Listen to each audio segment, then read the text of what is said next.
Natasha Bedingfield.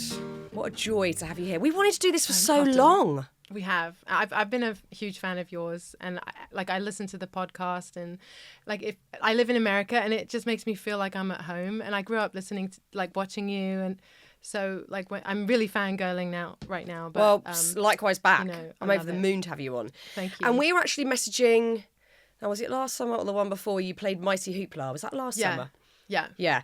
So this performance, I watched it on Mighty Hoopla. Is a beautiful big festival in London. Yeah. And you had 30,000 odd people singing with such passion, unwritten back at you. And I messaged you and went, "Oh my God, that is the most beautiful performance I've ever seen." I have goosebumps thinking about it now. It was such an amazing moment. It felt spiritual. But you also said it was like a really amazing thing to come back home and see that many people going crazy for you, because that's not necessarily the messaging you've had from the people you've worked with over the years. Yeah, because I, funny enough, Unwritten, it only got to number 6 in the charts out here, and then they sent me off to America, and I basically toured America for 6 months, every day in a different state, singing it until it became a hit out there. And so I didn't even know that English people were singing Unwritten until Mighty Hoopla. Well, actually, until a Lewis Capaldi show that I did a few months before that. And it was like, what? Oh, okay. I guess it found its way back here. God. We all love that song. But Thank you. This particular song has got this sort of magical lasting power about it. It's all over TikTok. It's now in a film called Anyone But You, which is a huge movie, and it's a real integral part of the film. Why do you think that song's got that longevity where it transcends generations and whatever's going on culturally? People just love it. I think it feels good to sing. I feel like that's the overall thing. It's because I get so many videos of people singing it to me. Not to me. I guess that I think they're singing it to me, but they're actually just singing it. But they'll send it to me, and I love that, because that was kind of the intention when we wrote it. We were like, we love it, but can you sing it? Because, there's a lot of music that's it's great and it's really complicated and it's award winning and it's, impressive. But can you sing it? That's the big test. And it feels good to sing. It does, yeah. It's like one of those ones where you're releasing something when you're singing it. And I've been, there's everyone has probably been to a couple of shows where you just, it sticks in your memory forever. I went to a U2 show when I was 18, and it was at that show, singing with or without you, where the heavens just opened, and you just feel whatever it is, that it's like some people might call it a God feeling, or a connected feeling with everyone. And suddenly you get answers in that moment. So I've always seen myself as kind of being that role, I'm providing a space, a safe place for you to kind of receive what it is that you need to receive. That's what good music can do. Yeah. There was also that video that you posted on Instagram. I've reposted it about 1 million times, of that amazing New York choir, singing collective who get together. They just get strangers together. Could be in a car park, could be in a room somewhere. And they did this, I don't know, 4 or 5 part harmony of Unwritten. I had goosebumps head to toe watching that. Me too. Full body experience. And I think it's called Gaia Collective. Yeah. And we connected with them, and I got them to come into the studio with me, because that video went viral. Because it is, as you said, it's one of those moments. It's taking you somewhere. Yeah. So what, are they singing on a song with you? I got them to sing on a song that I wrote. It's That's called so Your Child, lovely. My Child. Oh my God, I love that. Yeah, and I felt quite excited that there's communities like that who are just using music in a way that it's not about selling something, Yeah, and it's healing. I think it's really therapeutic. Me and the team were just in the kitchen talking about that exact thing, that don't have to be a brilliant singer, but singing with other people, if it's in a choir, it might have been church back in the day, or now at a gig, singing as a collective, it does something to you, on a cellular level. So I can't imagine, for someone like you who has this gift and this voice, that is next level. That must feel incredible to do that. It really does. I mean, using the vibrations of your voice, I'm sure something's happening. And there's studies now about the vagus nerve that we're all learning about that show that releases stress. And I know you've been doing a lot of things like that. My throat is something I think about a lot, because about, God, what year are we in now? 4 or 5 years ago, I had a massive cyst on my vocal cords. Really? Yeah. No. It was, Okay. I had no clue, but I literally couldn't speak, which is obviously quite a nightmare, because that's literally all I do. Yeah. And so I went to the doctor, and I had this sort of pea on my vocal cords, and I was meant to have an operation. And I kind of got really stuck into looking at, right, well, what does this actually mean, though? You know, what am I not saying? Why am I not using this part of my body properly? You know, like I was really became obsessed by that, because I think like the a lot of people, it does. The body keeps the score. I think I was not saying a lot of stuff. And anyway, cut long story short, I went to go and have the operation, went for a pre-op checkup, and it's gone. It just dispersed naturally. Yeah. So I have to watch this, and I'm sure you do. Obviously, it's what you do. You're using that part of your body all the time, but you've got to use it wisely. Yeah, I have an amazing vocal coach, and he really he's always been like that as well. That thing of like, what are you not saying? And a lot of trauma is stored in your voice, and it's kind of amazing when you start doing even like. Doing vocal runs and stuff, it kind of releases a lot of that kind of stuff. Yeah. It's all that tension where words get stuck. So how did you release it? Did you do body work? No, I literally started saying stuff. Wow. It was that simple. And it was really tiny things. Like I would be in the back of a cab and say it was too cold. I would be too worried about saying, oh, do you mind turning the AC off? I'd feel so mortified. So I'd just sit there shivering. It was silly stuff like that. So I started testing myself to go, oh, do you mind if you turn the AC off, and just feeling it and going with it, and then slightly not bigger suffering. examples. Yeah, and then trying to do it in my personal life a bit more, and it's been a slow, long road, but it's definitely done something. I had I had like a word for myself. You know, like sometimes at the beginning of the year you have a word, and the word for myself for this year was really interesting. That kind of came to me, but it was, you know, like how we put this thing of long suffering. It's like almost like that person's so long suffering. Have you ever heard that term? Like it's kind of like this put on a pedestal thing that they're very patient. And I actually, the word for myself was long suffering no longer. Yes. You know, because it's actually not good to just suffer through those things. No. And, it affects you in other ways. Oh my God, hugely. Yeah. And like you say, the body keeps the score. It's all in there. Yeah. It's all in really there. Relate to that. How do you feel about this new, I'm imagining, liberating autonomy that artists like yourself have, where, you know, back in the day, we're the same age, and I remember you and your brother both starting out, and I was on probably Top of the Pops at the time, Radio 1, so I clearly remember you both exploding onto the scene. Back then in the early noughties, the power was purely in the hands of the label, but also the radio stations.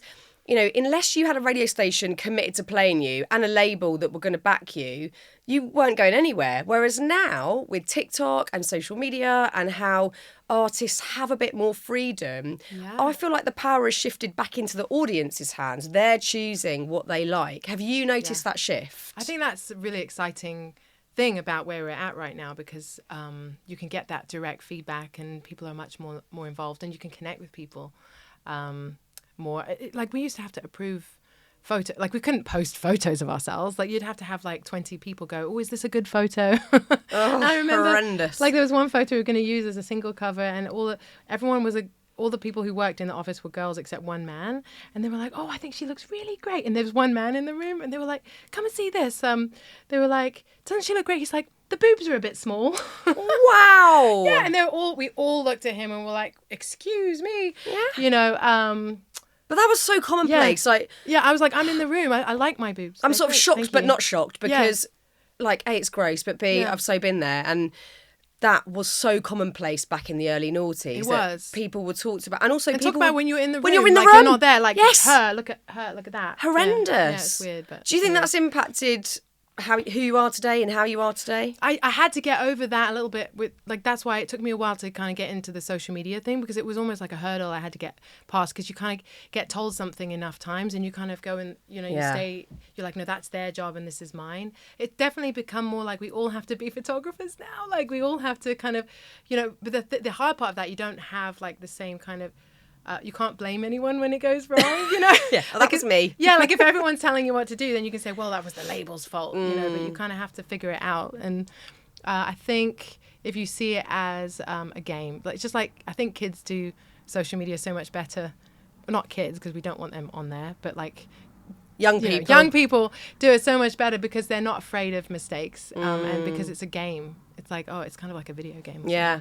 Isn't it mad that, I mean, with especially Unwritten coming back into the charts, everyone talking about it. I'm not even going to say again, because I think there has been sort of constant love for that song over the years. But it feels so strange that now looking at the early noughties is a throwback. I'm sorry, but that for me was last week. But also like the fashion, I know, like the spaghetti strap tops, and you wear 3 tops or like jeans under your dress. Yes, the dress and the jeans. Yeah, I never thought that would come back. It's all back. Yeah, and we're there now the second time around. How we're not even old enough. What's going on? I don't understand. I'm 20 understand. still. I don't get it. Yeah, I don't understand. I do feel 20 as well. It's terrifying. Yeah. How do you think you've changed looking back to when you started in the industry and where you're at now? What have you learned that served you well, and how do you feel about the music industry with it changing so much?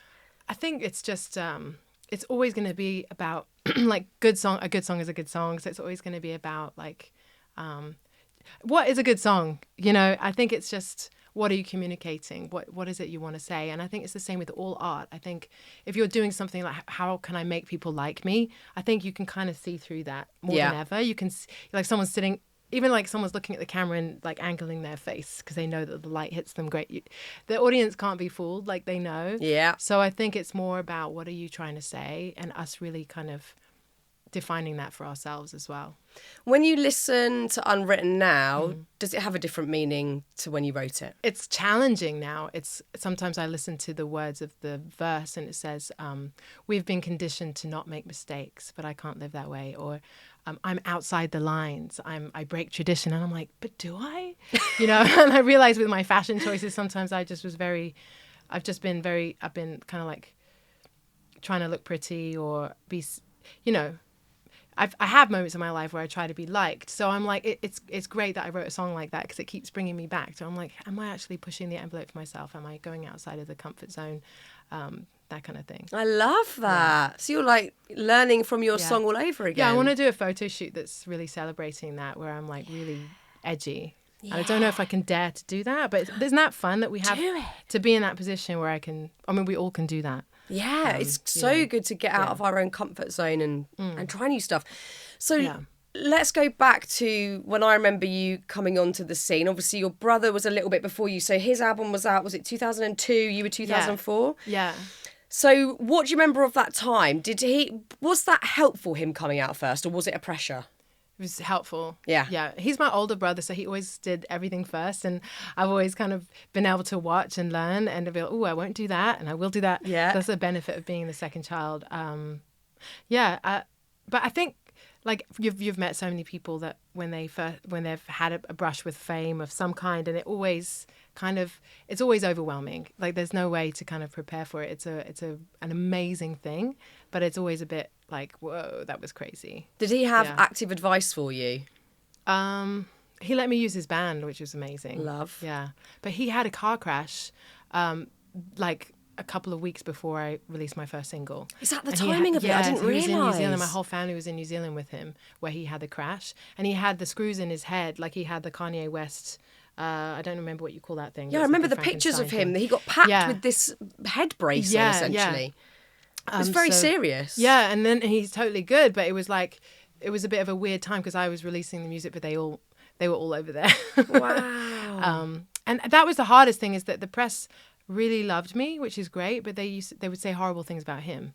Like every article was like the glorious, something like, Natasha Bedingfield and her ugly brother. Like, they would say things like that, and it was just like, that's so wrong. Awful. And it's like there's not enough room for two siblings, and they want you to not be friends. And they would just again and again, is there any rivalry between you? And that was very hurtful for him and for me as a sister, because it's never really was our dynamic. No, and then you're having to sort of deal with the personal ramifications of that, and also do your own thing. Yeah, but apart from that, I feel like I got the best job I could have ever got, because it kind of like, on stage I get to be larger than life. I get to explore that kind of part of myself that I wouldn't have otherwise. I get to nearly fall off stage in my heels and, and sing terrifyingly high notes and manage to land them and sing in front of important people, and and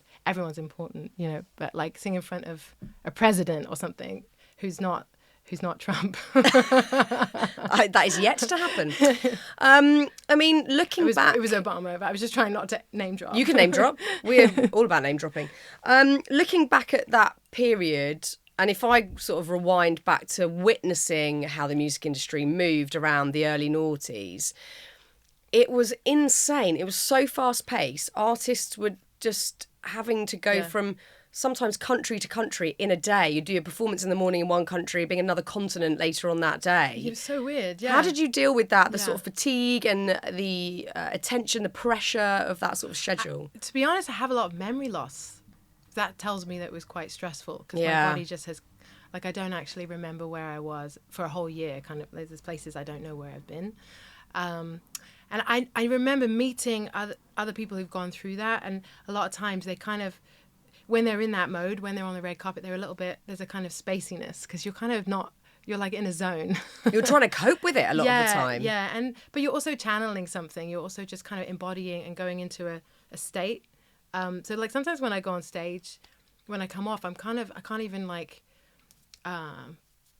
I can't remember people's names. I can't, like, you're kind of going into a zone. So you're also channeling. There's a kind of shamanistic kind of thing when you're on stage, and you're actually, when you're doing it well, you're actually in a flow. So it, there's the ups and the downs of that. Have you always been able to get into that flow, or is that something with sort of time and confidence that you've been able to go, I don't have to worry so much about how I'm sounding or what the audience are doing, you're just much more in the moment? Well, sometimes it's really hard to get into that, like and like how we all gravitate towards like the negative things that people say. It's like online comments, or sometimes it's just that one comment, like everyone says something great, and then you just that one keeps you up all night. But it's like that on stage. Like there's sometimes one person in the front with their arms crossed and a frown on their face, and it feels like they're casting a spell on you, and you're just you just kind of have to kind of, and then you're trying to impress them, like, I will win you over. Yeah. I will make you enjoy this gig. Yeah, or if you think of the wrong person, like if you think of someone from school who didn't like you, or like if you think of, like sometimes I try, and you just develop your techniques. Like, so sometimes I'll think of Tina Turner, or like I think of Mick Jagger or something, like someone who's like abandoned on stage, and that usually helps get me back. So great. So you were all musical growing up. You were actually in a band with Daniel and your younger sister at one point, is that right? Well, so the best way to learn how to do music is to get in a band. So it wasn't a professional band. It was just a band with my siblings, and I kind of get annoyed because on Wikipedia they always talk about, somebody always like wants to put that information in there, but it was just like a way of learning how to do music. And my sister and I, we just like learned so much from Daniel, and learning how to be like in harmony and stuff like that. So how did you all discover music? What made you move in that direction and think, right, I've got a voice, or I'm really good at production? How did you move towards that? We did grow up in church, and there was this amazing Afro-Caribbean church, I don't know what it's called right now, but the Wade brothers. They were these brothers, and they had this amazing church in South London, and they were like our uncles. They let us call them uncle, and they had this whole thing where they would let kids play in the service. So they would have like an 8-year-old on the drums, and who was really gifted. Like everyone was gifted. Everyone is gifted in that family, and they just welcomed us in and let us be part of that. So I think some of our musicality comes from that, really, and just, in church, there's a thing that music takes you somewhere. It connects you with your higher self. It connects you with each other and with God. Yeah. Beautiful. Yeah. And so when you started gravitating towards, this is actually now a career option, this is what I want to do, and your brother, your parents were like very cool about it, go for it. Yeah, my dad actually encouraged me to quit university, which I know is unusual, because usually dads are like, come on, do the sensible thing. But he was like the other way around. He was like, we all know you're a singer, like, just do it. I didn't even go to uni. It wasn't even... was not on the cards. So my parents were just like, whatever, do what you got to do. They knew that you knew what you... Yeah, but I'm really grateful for that. And I think you know, there is still a lot of pressure on kids in the school system or to go down a certain route, or it's the parents' impression that they put on the kids of where they should head. And I think actually I feel very lucky that my parents were just like, do what you've got to do. Did you do kids TV? Yeah. Because that's where I feel like... Yeah, I barely went to school, quite frankly. I feel like TV was a bit... Like, kids' TV was better back then. It was. I don't think it really exists anymore. It's kind of, there's, I guess, stuff on Netflix, but I was very lucky I got to be really shit and practice on kids' TV without any judgment, because social media wasn't there, and just do my thing. But I'm so grateful, and I'm sure you feel the same, like having parents that were going, follow your heart, do what you've got to do. It's so lovely. Yeah. And one of my favourite videos you posted on Instagram is with you playing your mum a new song with headphones on. I was all weepy. She cries, your heads are touching, so lovely. She's feeling the lyrics. Yes. So beautiful. So that's the song that the Gaia Collective sang on, and I did it with my friend Milk, who's an incredible activist and artist, and the light, like we were in my mum's back garden, and the light was just, it was just like so beautiful, and I couldn't have imagined that she would have a better response, you know, like so adorable. She really felt it. Yeah, and she's really always been like a believer in all of us, you know, you know that we're gonna do great things, and she always wants to change the world and everything. So I think for her, that song really like struck a chord. And it's so lovely. Yeah, I was so touched. Oh, it's so gorgeous. Yeah. So she lives in the UK. Yeah, Molly. You're now in the States. Yep. So how you must miss her a hell of a lot. I do. Yeah. I mean, we've all found ways to connect, haven't we now? Which is because of technology, which is great. But yeah, I haven't seen her actually since I've been here for a week. But they've had so much press. I haven't seen her. Isn't that terrible? But you'll get to before you go. Yeah, I'm going to see her tomorrow. Yeah. Oh, that's good. And just do what will you do? What would be your dream day with your mum? Well, I have a son, a 6-year-old, so it would be amazing to him to see his grandma and just to that's be at so her house. lovely. Her house is really cozy and gorgeous. And how your little boy's called Solomon? Solomon. He's 6 years old. Yeah. How's he doing? Because you posted this beautiful video a few years back now. Yeah. It was a very meaningful moment because it was just before Christmas, and you were reflecting on a time that was much tougher when he was tiny and in hospital. So when he was 2, he was in hospital for 5 weeks. He had a spontaneous brain abscess, and it's never been explained what it was. But it's like, you know, anyone who's gone through like a health thing like that, you know, and come out, you know, fully recovered, you know, you just know it just like changes your perspective on life, and like, just to see how amazing doctors are. And like I'm not anti-vax. I'm not anti anything medical, because medicine saved my son's life. And it's like I'm going to be forever grateful, you know. I mean, he's such a brave little guy. He's amazing. Must have been incredibly stressful for you and your partner to go through it at the time. Yeah, we were touring. We had a tour all over the States. I had a record deal. As soon as I had my baby, I got a record deal in America, and we made music, and it was incredible to kind of have my baby breastfeeding in the studio, and and see that our son, he's very flexible and could travel, and we went on tour. And then as soon as we came off tour, and he had this seizure, and we were in hospital, and it was like, it was this moment of like, life is so fragile, and you know, it's so scary. Yeah. What helped you get through that stressful period? I mean, the fact that he lived really was helpful. What helped me get through? Friends, family, prayer. Yeah. And he's doing good now. He's great. Yeah. Is he showing any musical ability at the moment? Definitely. Bit of singing going on? I mean, so I'm like, so I do that thing like when you tell your kids to do stuff and you sing it to them. Like, you know, when you need to clean your room, and you're like, clean your room, you know, like just like all day. Like when he's getting ready for school, I'm like, I hope you know how loved you are. And then I make him reply, yes, you know, hope you know how loved you are. Yes, I know. You know, I make it say genius. that. Yeah, because sometimes difficult stuff, like it's time to go to bed now.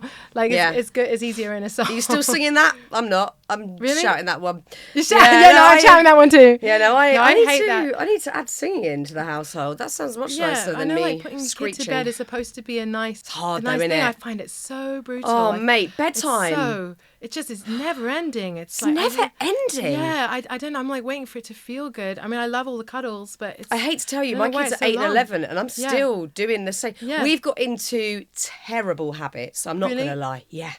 I am.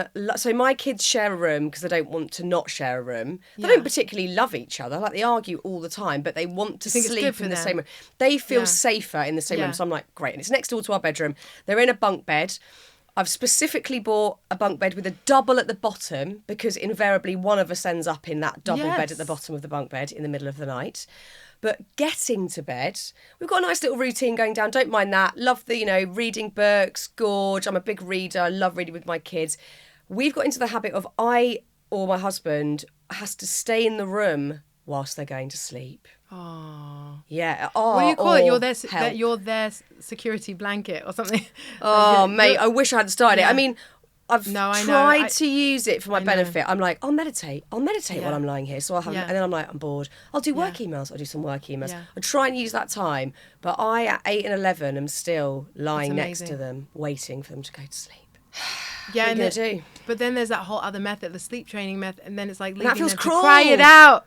That feels cruel. And then there's new stuff. I think Gabor Mate or whatever is talking about that's not. So it's funny because you'll have people say it's wrong not to, and then the next studies will be like it's wrong to do that. It's so hard, isn't it? You just have to follow your instinct with each kid, I think. Yeah, and I think my instinct still is, although I'm sometimes lying there thinking, why am I doing this? This is better for them because they're not stressed out. Yeah, and I think that thing of like this is changing. Even in those hard times, that's changing me, right? Like that's doing something good. I'm sure it is. It's cultivating patience. I'm sure it is. Even though like I was really excited because like I found a book app, a kid's book app on the phone, and I was holding my really heavy phone up and reading to him. And then the only problem is that I'm so hypnotic when I'm trying to read in a hypnotic way. So, like, and hypnosis is that you say everything in a pattern. Yes. And you say it with the same tone. And then he drifts off to sleep. And you try not to be too interesting. But the problem is that I fell asleep and I dropped the phone on his face. Oh, God. Sorry, I'm laughing, but that is funny. Yeah. Yeah. I mean, the lengths we'll go to. Yeah. And also bedtime when you've got jet lag in the equation. I mean, I just fall asleep all the time, and then I start talking, and then I'm making up new parts of the story, and I'm half asleep. It's absolutely bananas. But it is lovely, isn't it? The kid cuddles. It is. It's gorgeous, and I keep thinking, especially with my 11-year-old. Like, what age do they stop cuddling? Well, he's on the cusp of that pre-teeny thing where he'll still give me a really hearty hug at home, and be like, "Oh, Mum, I love you." But then when he's at school, if I'm dropping him off, he's like, drop me off and then go and park the car. And I'm like, oh, cheers. That happened already. Yeah, at 11. Yeah. That's where we're at, Natasha. It happens quick. Yeah. And I remember my stepkids are now adults and I met them when they were tiny kids. And it's like, oh, God, I've seen that whole thing happen and now they're adults. You don't feel like in the moment it's going to happen. You feel like they're going to be tiny forever. Isn't that the weird thing? And then suddenly you're going to be like, but when will they be here while you're falling asleep? And they're like, no, thanks. Yeah, I know. Is that going to feel weird? Like, we're going to think, oh, but I want to still do that. We can't win. Yeah, you're going to have to buy another dog and... exactly. More kittens. Or cats. More kittens. Yeah, more cats. I saw on Instagram as well. I mean, I've been obviously just stalking your Instagram page, quite frankly. You doing a very accomplished headstand. Is yoga part of your thing? Yes. Like what? Okay. Yeah, I love yoga. What kind of yoga are you doing? Well, I started doing yoga... just before I had a baby 7 years ago, and it changed my life. Probably like a lot of people will find the thing that does that for them. And before that, I was like a really workout, like a boffin kind of army style, like give it to me, make it difficult, like that kind of thing. Yell at me, and then suddenly I just was like. I actually talked to my trainer. I was like, "You're yelling at me." Yeah, I don't like that. And she didn't like me telling her that. But I found yoga, and it, sometimes your body just tells you what's right for you. And I just needed something more gentle. And what I like about yoga is it's not a performance. It's not. You're not trying to. It's not ego driven. You're not trying to show off. Even though I know I was doing that headstand, but it's not about look at me, I can do a headstand. It's just like this is good for me, and breathing. And the main thing that I liked about it is the emphasis on breathing. And I don't know about you, but I used to do this thing when there was anyone taking a picture, I would hold my stomach in. Oh my God, I still do that. Yeah. I hate that I do that. Yeah, and so when I started breathing in and breathing out, suddenly the pictures look better. Well, because my whole face looks relaxed. Women are trained that we've got to suck it in and we've got to have a flat tummy and all that, and especially after having kids as well. It's like, holy crap. But the thing is, when we're breathing well, we're meant to be breathing from here. And I'm sure when you're singing, you've got to use your diaphragm, and it's using your belly and pushing it out. So we've got to retrain ourselves. But you have to let go of your ego in that way as a woman anyway, when you have babies, or I don't know why we have this such a thing about particularly our stomachs, but yeah. I know, I hate that, because also it's such a centre of emotion. Like, it's... Yeah. If I'm feeling weird, it's always my stomach that gets it first. Like, I'll be bloated or I'll feel discomfort. So to be holding it in the whole time, I don't think it's great for us. The only place that I'm really holding it in is when I go through the... on an airplane, when they make you go through the thing. I'm always holding everything in, including... my vagina, everything. I'm like, I don't know why I feel like they can see into my body, so I'm just like tensing everything. Holding your vagina. Like I'm doing kegels, I everything. The Rex made my vagina. Quick, hold it in, guys. Like skinny vagina. Skinny vagina. I mean, I'm sure there are people be very bothered about, skinny vaginas. It's all happening these days. I never know how much they can see on those things. I hear you. I don't know if it's possible to suck it in, is it? Probably not. Yeah. Is it? Wow. I'm doing that now. Somebody said, who is it? Janis Joplin. She said she sings from her pussy. I love that's like depth, isn't it? So I tried doing that, and this is what the joy of a podcast. You can really go there. We're going there, my backing singer and we always look at each other and just like with that look, like you're singing from your vagina. Right now. I love it. Yeah, I love it. It does. Yeah. I think even just picturing, like, I can do it now with my voice. If you're picturing coming from that bassy low, that powerful part of you. Yeah. But men walk around like led by their dicks, don't they? Of course. So why not? Be led by our pussies. Yeah. We should be. Yeah. I love it. Do you know the other thing that singers do, like how to hit the high notes? Because since I had a kid, my voice is much higher and much lower as well. Actually, really? Yeah, because your voice is in your prime in your 40s. What? Who knew that, right? Well, we're not told that. We're told everything goes to shit in our 40s. And as soon as I turned 30, people were like, so what are you going to do after music? Like, people will tell you to your face that you're old as a singer. And I was really surprised by that, because I don't think that. I don't feel old, and I don't think... There's a lot of singers who are over 50 as well. Who are incredible. Yeah, exactly. But one of the things that divas do, which I found out, is that they want to be rooted to the floor to sing those high notes. So you and you want your back to be straight, so you either lean back, and that's the Tina Turner, where she leans back like that. Yeah! Your back's straight, but you bend your knees. Or you do the Celine Dion, where you... actually, Tina Turner does that too. You keep your back forward. Yeah. Yeah. Some deep gurgling going on. Something's moving in my depths. Your body's telling What's going on? You want to be a singer. I need to be more like Tina Turner. No, it's Imagine so you do a whole interesting. podcast like that. But it's so interesting because I will often have, if I have to go and do like a talk or something, I could be feeling really good. Like, I feel really good today. I feel like my throat channel is really open. I feel pretty rooted and grounded. There are some days, obviously, you wake up and you just feel a bit wobbly, or you just feel a bit out of sorts, and I have to really picture like grounding myself, like anchoring myself, but also I have to sort of have my posture has to be very gorilla like I'm like this. I'm like, I have to be very like shoulders back, and I'm to convince myself that I can go out there and do it. But it changes how I speak. Amazing. So that's intention. Yeah. Like sometimes my voice will feel really closed and tight and I'm like, oh, I hate this. I feel gross. And then other times it feels really bassy and much nicer to just use my voice to speak.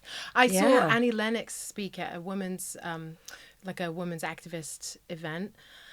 And as she talked, it felt like the ground was vibrating, and it felt like there was like goosebumps, just like, it was just, it was amazing. And I became aware that when you talk, it can, or when you sing, or when you express something, how it can move things. Yeah, it's not just what you're saying, it's how you're saying it is so important. And I think we forget that and we sort of lose power in certain situations. You know, that's probably why I got the sisters. When you're not speaking from that place, you're just sort of, you're swallowing words. Making yourself small. Making yourself small and quiet. I've talked to some people where I felt like my shoulders, I could not sit up straight. It's good to notice, isn't it? And is it like, what is that? I can picture one person in my head now that whenever I speak to this person and I like this person, my voice, it goes really quiet and weird and like my throat goes really tight. And it's, I don't know if it's them or if it's my reaction to them or whatever. It feels more laborious to like, oh no, I need to be me and feel confident in being me. Sometimes it's probably just that they remind you of someone from the past, like, you know, like good point. Like a family member or something, and they've got enough similarities that it just makes you small or something. Yeah. It's a survival technique. And I think probably if you do consciously do a change in that moment, it probably helps fix some things from the past too. Yeah, I reckon. You can't underestimate that stuff. Yeah. You really can't. Yeah. It's so fascinating. So yoga's a thing. I love yoga too. Good. That's a thing for me. Definitely grounding, less killing myself doing workouts. What else keeps you balanced in the craziness of motherhood and travelling around the world and recording new songs and performing in front of audiences? What keeps you stable? I think it's just trying to be present and even when it is hard and just noticing it and saying, kind of noticing it, mindfulness, and be like, this is really hard, but then trying to have a trust that this is somehow my body, like I can handle this. Because I'm not gonna lie, it really is hard to balance that stuff. You know, it can there's moments where it feels effortless, but it's hard. It's like you know, being on stage feels effortless. So sometimes it makes those other things that were hard much easier. Yeah. But just like there's those unglamorous things, like, you know, picking up dog poop and I don't know, stuff like that. Yeah, I've got a kitten at the moment, so we've got a litter tray in the house, which I'm not loving. Yeah. So I'm quite literally picking up shit. Yeah, me too. But you've got to do it. Yeah. It's all in the mix. And also, your brother's back, so he's now doing stuff again. He's got a tour coming up. Yeah, this is great, isn't it? So cool. Yep. So how's he feeling about everything? You've been chatting about, you're back in the UK, he's doing his tour. So what happened is that everyone, like people, I was getting these messages because I was getting some viral moments on TikTok, and people were like, well, tell me about your brother. So I did a post about him and me, like, did you know that this is my brother? And then that started getting a lot of numbers.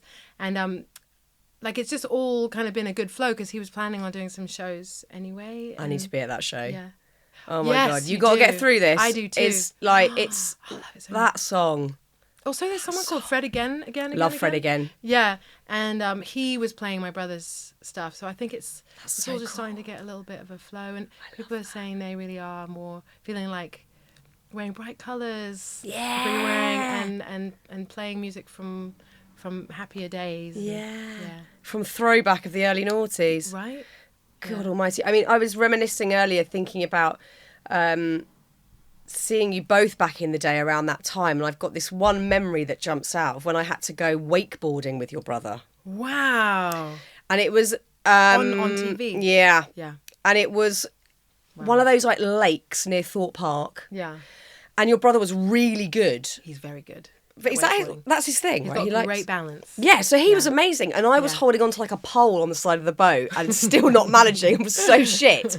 But I remember, it was so awful. But I remember him just being like, he wanted to go around again and again and again. And we were like, let him go. Okay. He was having a great time.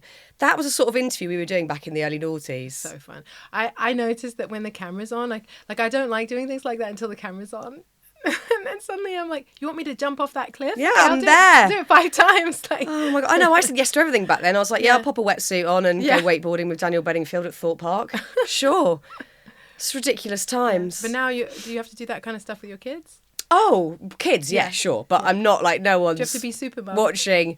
Yeah. But I'm kind of, I like all that stuff. I like the balance of the normal and the picking up cat poo and the doing all that kind of thing. Keeps and you then grounded. Getting to do the fun bits still, but much more, I think, for both of us now on our terms, doing it how we want to do it. And that feels really great. I love that you are like, you'll talk to the camera when you're glammed up, and then you'll just be in a moment when you've just woken up and talking about trying to meditate and and everyone's got a podcast now. Everyone's got. Oh, mate, I know. But when I hear you talk, I'm like, now that's a professional. Like I see you as like the. Thank you. We'll clip that. Like you're the Tina Turner of the podcast. Yes, I'll take that. You like showing everyone how to do it, like, because you can just deliver these lines in a way that it just relates. Well, that is so kind. Well, for me, this is a gift because I get to do the bit of the job that I used to love on radio and all the other stuff. Yeah. But again, there's no rules, and it's just like we're doing now. We're just chewing the fat and seeing what's what and having a nice chat, rather than when it was on the radio. And I'm sure you felt this when you've been sort of like pushed from pillar to post, going from a radio station in Germany to the UK to God knows where else, that you're in for 2 minutes and you're meant to give this like everything soundbite of everything you're doing in one moment. And if you're on TV, then you have the thing in your ear, right? Like you have a producer talking to you. Yeah, but then for you guys, when you're in whatever country, you have a translator, right? Sorry. What have you got to remember to do? Do you do that? Is that an alarm? Oh wait, but what's it telling you? So that's one of my mum tricks. But I set alarm. It says "Dude medicine." That's my dog's medicine. My dog's called Dude. Isn't that fun? Where's Dude? In LA. Oh, so I've got to call my sister. My dog's called Dude because we thought it would be funny that if you're in a dog park and you yell out "Dude," it would be very confusing for everyone. Oh, I love it. But also I love that this is multi-skill. This is mum life. Right, it is. Right here. An alarm set to feed your dog that's in LA. The thing I have to just double check, because sometimes I set 2 alarms like 5 minutes apart. Is there another alarm? Probably. I just turn it off. I love it. Yeah. Well, look, it's been such a joy talking to you. You too. And I'm so happy we get to sit face to face rather than just seeing you on a screen. Yeah. And I hope that you have a great rest of your trip in the UK. Thank you. And that we get to see each other soon. Yeah, let's hang out soon. Thank you.